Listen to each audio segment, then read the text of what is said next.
ألا فاتقوا الله عباد الله، فها قد انتصف شهركم كأن لم يكن، بين كان يبشر بعضنا بعضا بقدومه إذ بنا نفقد شطره، وما بقي من الشطر الآخر لن يكون أبطأ مما مضى من شطره الأول.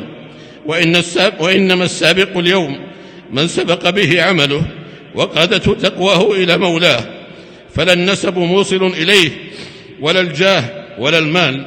فالله جل وعلا يقول: لن تنفعكم أرحامكم ولا أولادكم يوم القيامة يفصل بينكم. البدار فإن الشهر سريع الأفول، وما فات منه لن يرجع، وما بقي منه سينحسر ولا تساعة ابتدار. فسنة الله أن كل اجتماع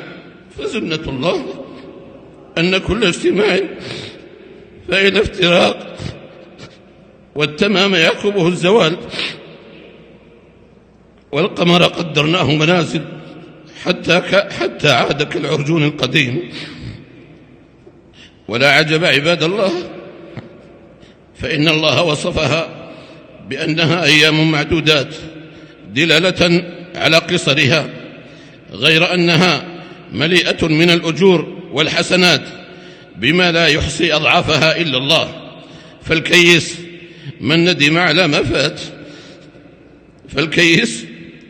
على ما فات من الشهر واغتنم ما بقي، والعاجز من تمنى فلم يتهنأ. وكل الناس يغدو فبائع نفسه فمعتقها أو موبقها، وإنما الفوز يوم الجوائز والجذاذ يوم الحصاد، والأعمال بالخواتيم.